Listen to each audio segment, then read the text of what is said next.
বিশ্বকাপের শুরুতেই ঝড় তুলল আমেরিকা। প্যারাগুয়েকে 4-1 গোলে উড়িয়ে দিয়ে নতুন বার্তা দিল আমেরিকা। নতুন ডাক হর্সরূপে স্বাগতিক দেশ হিসেবে আবির্ভূত হলো ফুটবল বিশ্বে। বহু বছর পর আমেরিকায় বিশ্বকাপ ফিরতেই শুরু হলো নতুন এক অধ্যায়। চারপাশে ছিল বিতর্ক, চাপ আর বিশাল প্রত্যাশা, কিন্তু সেসবের কিছুই মাঠে টের পাওয়া গেল না। আমেরিকা শুরু থেকেই খেলল দারুণ আত্মবিশ্বাস নিয়ে, যেন তারা আগে থেকেই জানে কী করতে হবে। মাউরিসিও পচেত্তিনির দল শুরু থেকেই ম্যাচের নিয়ন্ত্রণ নেয় এবং প্যারাগুয়েকে 4-1 গোলে হারিয়ে বিশ্বকাপ শুরু করে দাপুটে মেজাজে। ম্যাচের শুরু থেকেই আমেরিকা ছিল পুরোপুরি আক্রমণাত্মক মেজাজে।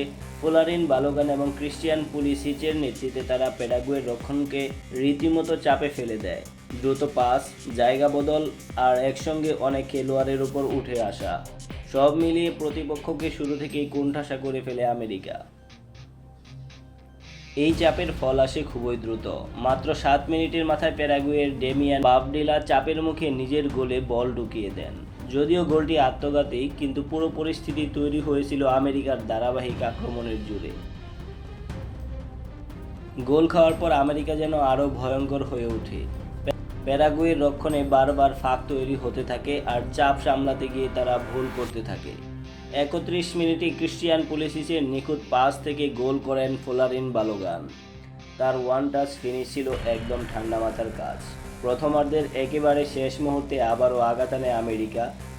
মালিক তিলম্যানের নিখুঁত থ্রো বল ধরে দুর্দান্ত গতিতে দ্বিতীয় গোলটি করেন বালোগান। বিরতিতে স্কোর লাইন দাঁড়ায় 3-0 আর ম্যাচ প্রায় একতরফা হয়ে ওঠে। দ্বিতীয়ার্ধে প্যারাগুয়ে কিছুটা লড়াইয়ে ফেরার চেষ্টা করে এবং মাঝমাঠে গতি বাড়ায়। তারা এক গোল শোধ করে 73 মিনিটে। পরিকল্পিত আক্রমণ থেকে প্যারাগুয়ের হয়ে ব্যবধান কমান মরিসিও। তবে আমেরিকা তখনও পুরো ম্যাচের নিয়ন্ত্রণ নিজেদের হাতেই রাখে। বল দখল, পাসিং আর আক্রমণে তারা অনেক এগিয়ে ছিল। ইনজুরি টাইমে ফের ব্যবধান বাড়ায় আমেরিকা। ম্যাচ শেষ হওয়ার ঠিক আগে জিও রেইনো চতুর্থ গোল করেন, আর সেই গোলেই আমেরিকার দাপুটে জয়ের স্কোর লাইনের ব্যবধান আরও বেড়ে যায়। সব মিলিয়ে এই ম্যাচে আমেরিকা শুরু জেতেইনি, বরং আগ্রাসী ফুটবল, দ্রুতগতির আক্রমণ আর চাপ তৈরির মাধ্যমে বিশ্বকাপে শক্তিশালী বার্তা স্পষ্টভাবে দিয়ে দিল তারা এসেছে বড় কিছু করতে।